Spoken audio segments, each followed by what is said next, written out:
Hello friends, welcome to my YouTube channel. My name is Nancy और आज की video में हम पढ़ने वाले हैं भारत का भौगोलिक विस्तार। भारत के भौगोलिक विस्तार में जो पॉइंट्स हम डिस्कस करने वाले हैं वो रहेंगे कि भारत का ग्लोब पर भारत की स्थिति क्या है, यानी कि किस गोलार्ध में भारत लाई करता है, किस महाद्वीप का हिस्सा है। उसके अलावा भारत के पड़ोसी राज्य या पड़ोसी देश, भारतीय द्वीप समूह, भारत की तटीय सीमा और स्थल सीमा, इन सभी से रिलेटेड जितने भी क्वेश्चन आपके एग्जाम पॉइंट ऑफ व्यू से इम्पॉर्टेंट है वो सब हम डिस्कस करने की कोशिश करेंगे। तो शुरू करते हैं। सबसे पहले हम पढ़ेंगे कि भारत की ग्लोब में क्या स्थिति है या पृथ्वी पर भारत की स्थिति क्या है, किस जगह पर लोकेट करता है, लोकेशन क्या है इंडिया की। ठीक है, तो इंडिया की लोकेशन को समझने से पहले इसे रिमाइंड करते हैं कि हमारी अर्थ को दो इक्वल पार्ट्स में बांटने का काम होता है इक्वेटर का। इक्वेटर अर्थ को दो इक्वल पार्ट्स में डिवाइड करते हुए उत्तरी गोलार्ध और दक्षिणी गोलार्ध यानी कि नॉर्थ हेमिस्फीयर और साउथ हेमिस्फीयर में बांटता है। तो नॉर्थ हेमिस्फीयर, तो इंडिया से यहाँ से क्वेश्चन बनता है कि इंडिया किस गोलार्ध का हिस्सा है, उत्तरी गोलार्ध या दक्षिणी गोलार्ध। तो आंसर रहेगा भारत उत्तरी गोलार्ध यानी कि नॉर्थ हेमिस्फीयर का हिस्सा है। इसी तरह से प्राइम मेरिडियन भी इसे पश्चिमी गोलार्ध और पूर्वी गोलार्ध दो हिस्सों में बांटती है।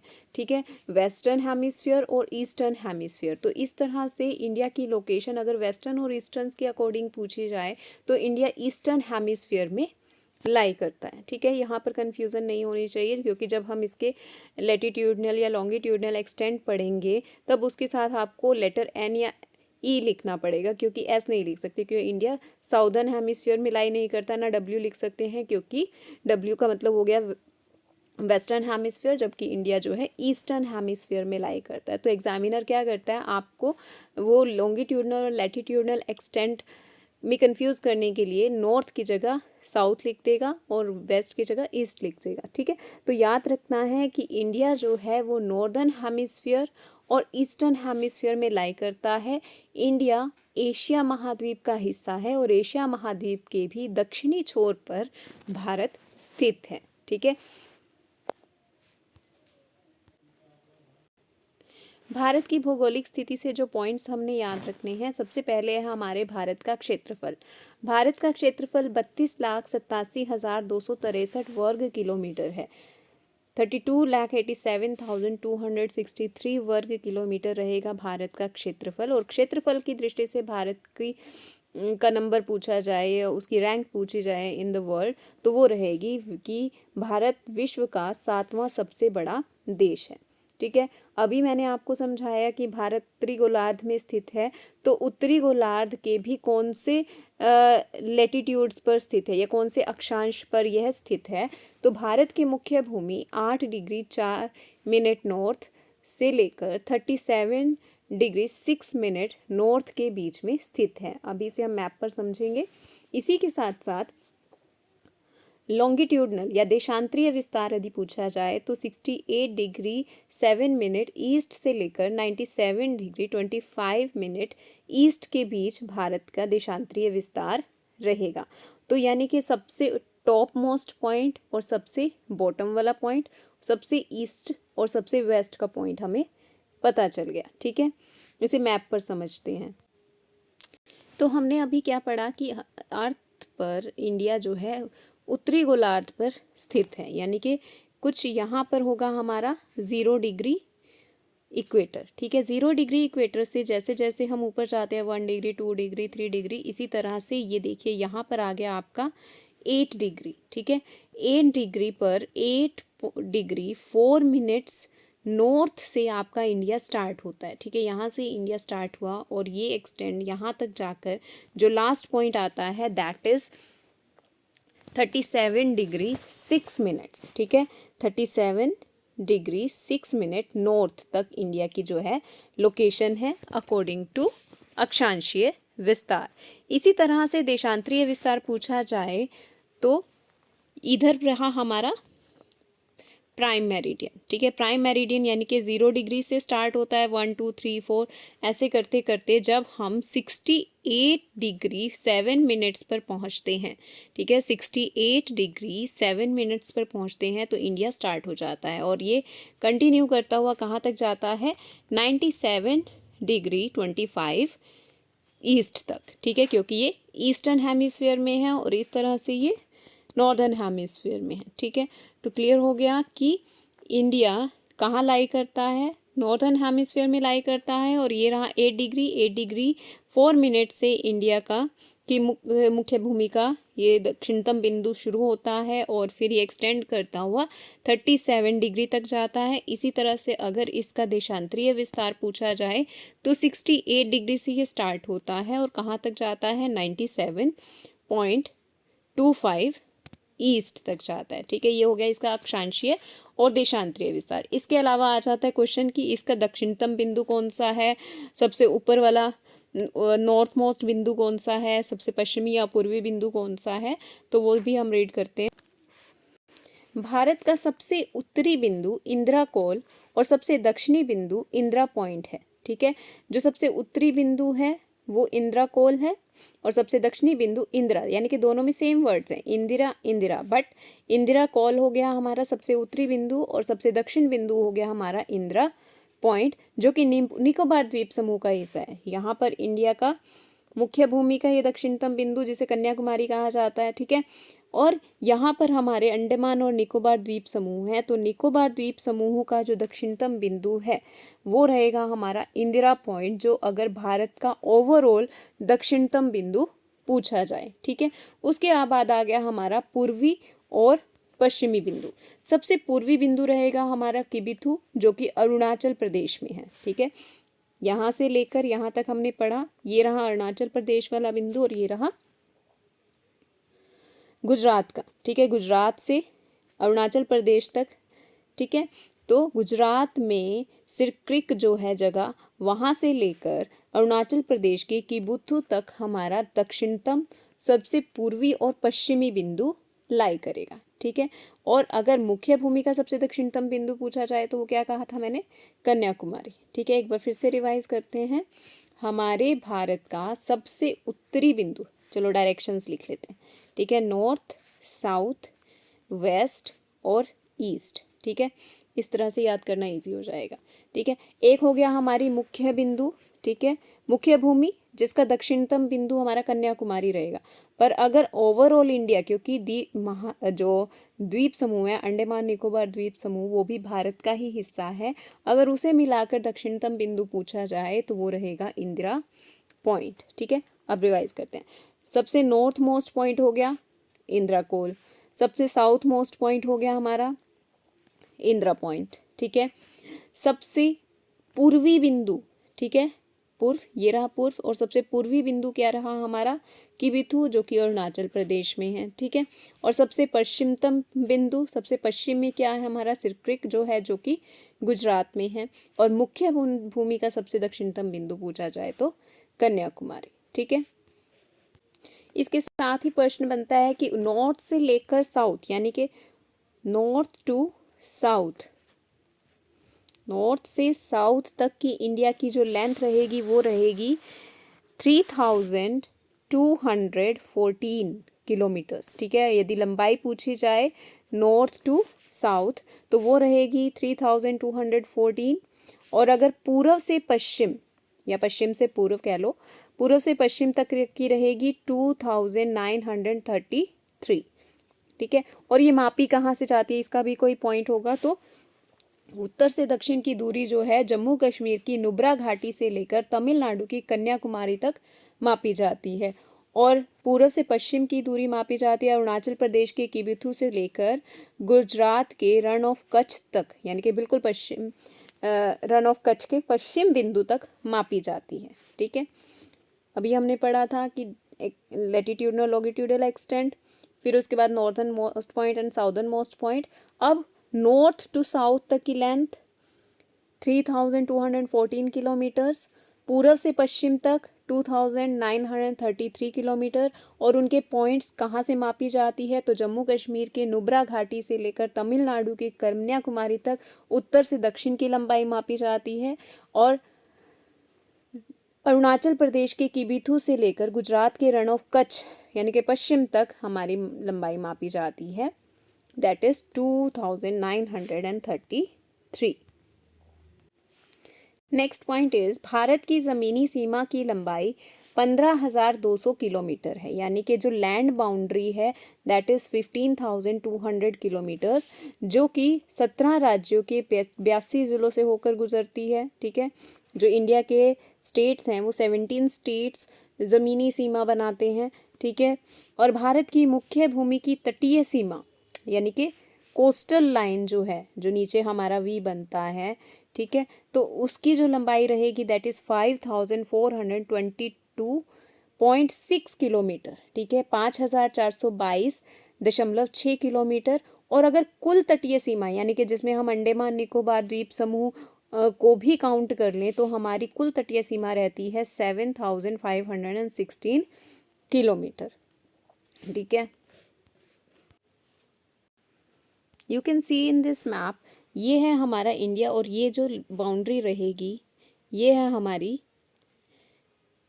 ज़मीनी सीमा। ठीक है, ये ज़मीनी सीमा बनेगी और इसकी जो लंबाई रहती है वो रहती है हमारी 15,200 किलोमीटर। ठीक है, 15,200 किलोमीटर हमारी ज़मीनी जो बाउंड्री है उसकी लेंथ रहती है। उसके अलावा ये जो एरिया है ये हमारा कोस्टल एरिया यानी कि ये समुद्र से टच कर रहा है। ठीक है, और मुख्य भूमि का जो कोस्टल एरिया है वो है हमारा 5,422 यानी कि 5,422.6 किलोमीटर। और ये अंडमान और निकोबार और लक्षद्वीप आइलैंड की भी कोस्टल अगर बाउंड्री का इंक्लूड कर ली जाए तो ये टोटल हो जाती है 7,516.6 किलोमीटर, 7,516.6 किलोमीटर हो जाती है हमारी कुल कोस्ट लाइन। ठीक है, टोटल कोस्ट लाइन हो जाती है 7,516।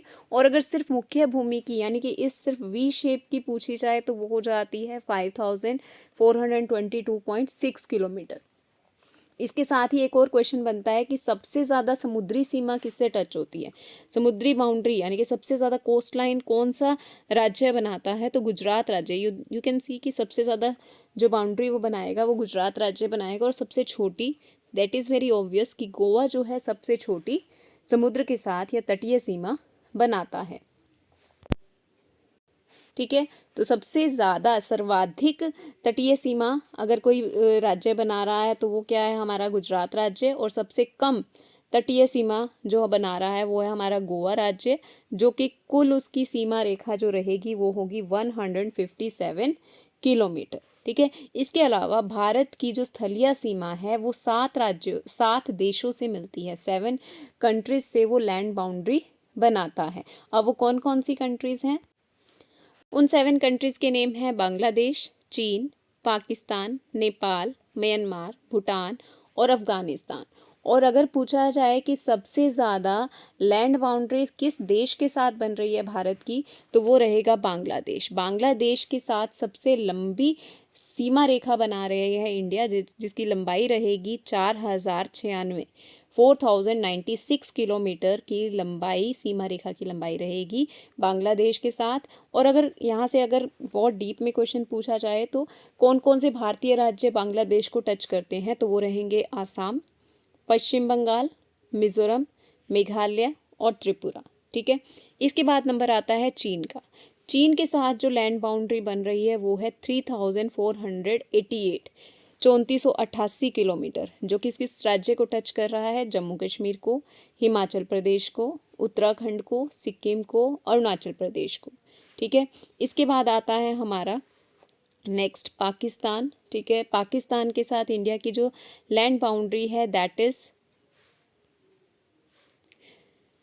3233 किलोमीटर। और कौन कौन से राज्य से ये सीमा बनाता है, तो है जम्मू कश्मीर, राजस्थान, गुजरात और पंजाब। ये इंपॉर्टेंट हो जाता है क्योंकि यहाँ से क्वेश्चन फ्रेम होते हैं कि वो ऑप्शन में आपको कोई और राज्य दे देगा, जैसे आपको इसके साथ महाराष्ट्र लिंक करके दे देगा या हिमाचल प्रदेश, कुछ ऐसा लिंक करके दे देगा ताकि आप कंफ्यूज हो जाएं। तो पाकिस्तान जम्मू कश्मीर के साथ, राजस्थान के साथ, गुजरात और पंजाब के साथ बाउंड्री बनाता है। इसके बाद आता है नेपाल। नेपाल 1770 किलोमीटर की सीमा रेखा बनाता है और राज्य टच करते हैं उत्तर प्रदेश, उत्तराखंड, बिहार, पश्चिम बंगाल और सिक्किम। म्यांमार 1643 किलोमीटर और राज्य टच करते हैं अरुणाचल प्रदेश, नागालैंड, मणिपुर, मिजोरम। फिर भूटान भूटान 699 किलोमीटर, असम, अरुणाचल प्रदेश, पश्चिम बंगाल और सिक्किम। और सबसे छोटी, देखो इम्पॉर्टेंट जो ये लंबाई है, इतना किसी से ऐसे क्वेश्चन नहीं पूछा जाता है, सिर्फ पूछा जाता है सबसे लंबी सीमा रेखा कौन बना रहा है और सबसे छोटी सीमा रेखा कौन बना रहा है। तो सबसे लंबी तो पश्चिम बांग्लादेश बना रहा था भारत के साथ, और अगर सबसे छोटी पूछी जाए तो वो रहेगी अफगानिस्तान की, और वो रहेगी आपकी सिर्फ लद्दाख राज्य से। ठीक है, सिर्फ एक ही राज्य को टच करेगा और वो रहेगा लद्दाख, और लंबाई रहेगी 106 किलोमीटर। समुद्री सीमा के अलावा भारत के दो और पड़ोसी देश हैं, और वो दो पड़ोसी देश हैं हमारे श्रीलंका और मालदीव। श्रीलंका और मालदीव हमारे साथ समुद्री सीमा बनाते हैं, श्रीलंका और मालदीव। भारत और श्रीलंका के बीच सबसे छोटा समुद्री रास्ता है जिसे पाक जल संधि या मन्नार की खाड़ी कहते हैं, और भारत और श्रीलंका के बीच की समुद्री रेखा को पाक जल मध्य कहा जाता है। इसके अलावा भारत और मालदीव के बीच की दूरी 1500 किलोमीटर है। मतलब यहाँ से सिर्फ यही क्वेश्चन बनते हैं, समुद्री सीमा से लगते दो देश रहेंगे हमारे श्रीलंका और मालदीव। ठीक है, यहाँ पाक जल संधि और मन्नार की खाड़ी इंपॉर्टेंट है जो कि सबसे छोटा समुद्री रास्ता है, और भारत और श्रीलंका के बीच की समुद्री रेखा को पाक जल मरुमध्य कहा जाता है। भारत के पड़ोसी देशों के अलावा भारत की मुख्य भूमि से अलग जो भारत का हिस्सा है वो है भारत के द्वीप समूह। ठीक है, भारत के दो प्रमुख द्वीप समूह हैं। ठीक है, भारत जो है नीचे से कैसा है, वी शेप का है। ठीक है, ये हो गई हमारी वेस्टर्न साइड, ईस्टर्न साइड। ठीक है, तो यहाँ पर क्या है हमारे पास, यहाँ पर हमारे दो मुख्य द्वीप समूह हैं, अंडमान निकोबार द्वीप समूह और लक्षद्वीप समूह। अंडमान निकोबार द्वीप समूह बंगाल की खाड़ी में लाया करता है, और लक्षद्वीप समूह अरब सागर में लाया करता है। ये रहा हमारा अंडमान निकोबार आइलैंड्स, और ये रहे हमारे लक्षद्वीप आइलैंड्स। तो ये है हमारा एरिया जिसको हम कहते हैं बंगाल की खाड़ी, और ये रहा हमारा अरब सागर। तो लक्षद्वीप लाया करते हैं अरब सागर में, अंडमान निकोबार द्वीप समूह लाया करते हैं बंगाल की खाड़ी में। अब आ गया अंडमान निकोबार द्वीप समूह से हमें कौन से पॉइंट्स याद रखने हैं। सबसे पहले अंडमान निकोबार द्वीप समूह भारत का एक केंद्र शासित प्रदेश है। ये बंगाल की खाड़ी के दक्षिण में हिंद महासागर में स्थित है। ठीक है, बंगाल की खाड़ी के दक्षिणी भाग में हिंद महासागर में स्थित है। अंडमान निकोबार द्वीप समूह छोटे बड़े 836 लगभग 836 द्वीपों से मिलकर बना है, और जिसमें से सिर्फ केवल जो है लगभग 38 द्वीप ऐसे हैं जहां पर लोग बसते हैं, बाकी सब बैरन है, छोटे छोटे आइलैंड्स हैं जिस पर जीवन नहीं है। ठीक है, नेक्स्ट इज इसकी राजधानी श्री विजयपुरम है, एक अंडमानी शहर है। श्री विजयपुरम एक अंडमानी शहर, यानी कि निकोबार आइलैंड में नहीं है, वो अंडमान में है। ठीक है, उत्तर में अंडमान द्वीप समूह है और दक्षिण में निकोबार, क्योंकि अंडमान निकोबार आइलैंड कुछ इस तरह से है, ऊपर की तरफ यानी कि उत्तर दिशा में जो आइलैंड है उसे अंडमान द्वीप समूह कहा जाता है, और जो आइलैंड नीचे की तरफ है उसे निकोबार द्वीप समूह कहा जाता है। और अंडमान निकोबार द्वीप समूह में ही भारत का एक सक्रिय ज्वालामुखी बैरन द्वीप है। ठीक है, बैरन द्वीप में एक सक्रिय ज्वालामुखी है जो आज भी सक्रिय है। इसी तरह से लक्षद्वीप आइलैंड से आपको क्या याद रखना है कि लक्षद्वीप 36 आइलैंड्स का समूह है, और ये सबसे छोटा संघ क्षेत्र है। ठीक है, केंद्र शासित प्रदेश सबसे छोटा है ये। लक्षद्वीप को मलयालम और संस्कृत में 1 लाख द्वीप कहा जाता है। लक्षद्वीप की राजधानी कवरत्ती है, और लक्षद्वीप को भारत का प्रवाल द्वीप कहते हैं। प्रवाल क्या है, जो समुद्री जीव होते हैं वो मरते जाते हैं और इकट्ठा ढेर हो जाता है, और वो एक लैंड एरिया में कन्वर्ट हो जाता है, जो द्वीप उससे बनता है तो उसे प्रवाल द्वीप कहा जाता है। भारतीय द्वीप समूह के बाद आता है पॉइंट कि भारत से दो इम्पोर्टेंट लैटिट्यूड और लॉन्गिट्यूड, ठीक है, एक इम्पॉर्टेंट लैटिट्यूड और एक इम्पॉर्टेंट लॉन्गिट्यूड हमें याद रखना होता है। वो कौन से हैं? सबसे पहले लैटिट्यूड, सबसे पहले आता है हमारा लैटिट्यूड जिसको हम क्या कहते हैं, कर्क रेखा। ठीक है, अक्षांशीय ये रेखा है जो क्या है, भारत की लगभग बीच से गुजरती है। ठीक है, और इसकी लोकेशन क्या है, 23 डिग्री 26 मिनट्स नॉर्थ। ठीक है, भारत के लगभग मध्य से कर्क रेखा गुजरती है और इसकी जो लोकेशन है वो है 23 डिग्री 26 मिनट उत्तर या नॉर्थ। ठीक है, और यहाँ से क्वेश्चन क्या याद रखना है कि कर्क रेखा भारत के किन किन राज्यों से गुजरती है। तो वो राज्य हैं, सबसे पहले गुजरात, राजस्थान, मध्य प्रदेश, छत्तीसगढ़, झारखंड, पश्चिम बंगाल, त्रिपुरा और मिजोरम। इस मैप से क्लियर हो जाएगा। सबसे पहले ये रहा हमारा गुजरात। तो ये कर्क रेखा जिन जिन राज्यों से गुजरती है उसे याद करने के लिए एक सीक्वेंस में हमें मैप लर्न होना चाहिए। अगर हमें सारा मैप अच्छे से लर्न है, हम इजीली लर्न कर सकते हैं। ये रहा गुजरात। गुजरात के बाद ये कुछ हिस्सा, ये थोड़ा सा हिस्सा है हमारा राजस्थान का, जहाँ से कर्क रेखा गुजरती है। फिर मध्य प्रदेश, फिर छत्तीसगढ़, झारखंड, पश्चिम बंगाल, मिजोरम, त्रिपुरा एंड मिजोरम। ठीक है, तो इन राज्यों से हमारी कर्क रेखा गुजरती है। अगर हमारा मैप हमें विजुअलाइज है तो हम बहुत इजीली कर सकते हैं। गुजरात के बाद राजस्थान के बाद मध्य प्रदेश, छत्तीसगढ़, झारखंड, पश्चिम बंगाल, त्रिपुरा और मिजोरम। नेक्स्ट रेखा जो हमने पढ़नी है वो है भारत की मानक समय रेखा। अब मानक समय रेखा क्या होती है, हमने पढ़ा था कि हमारे अर्थ पर अलग अलग लॉन्गिट्यूड पर टाइम अलग अलग होगा। तो उस अलग अलग टाइम, अब जैसे इंडिया एक बहुत बड़ी कंट्री है, इंडिया डिफरेंट लॉन्गिट्यूड पर लाई करती है, यानी कि कहाँ से शुरू हो रही थी, 68.4 डिग्री से शुरू हो रही, 7 डिग्री से शुरू हो रही थी, 97 डिग्री 25 मिनट ईस्ट तक चल रही थी। तो यानी कि यहाँ पर लगभग 30 जो है लॉन्गिट्यूड हैं, देशांतर रेखाएं हैं। तो हर देशांतर रेखा पर समय में 4-4 मिनट के अकॉर्डिंग भी बहुत डिफरेंस आ जाता है। तो इस तरह से देखा जाए, इंडिया के इस पार्ट में जो टाइम होगा वो ईस्ट पार्ट में जो टाइम होगा वो वेस्ट पार्ट में नहीं होगा, यानी कि बहुत डिफरेंस आ जाएगा। तो इसीलिए क्या डिसाइड किया गया, हर कंट्री में एक मानक समय रेखा तय की गई। उस मानक समय रेखा के अकॉर्डिंग पूरी कंट्री की जो घड़ियां हैं उनमें टाइम को सेट किया गया। तो भारत की यदि मानक समय रेखा निर्धारित करने का समय पर उन्होंने 82 डिग्री 30 मिनट ईस्ट जो ये रेखा है इसको मानक समय रेखा के रूप में स्वीकार किया। ठीक है, और ये मानक समय रेखा जो हमारी क्या कहते हैं उसे, प्राइम मेरिडियन से 5 घंटे 30 मिनट आगे है। ठीक है, यानी कि अगर वहाँ पर 1 बजा है तो यहाँ पर 6:30 हुए होंगे। ठीक है, तो इस तरह से हमारी मानक समय रेखा प्राइम मेरिडियन से 5 घंटे 30 मिनट आगे है।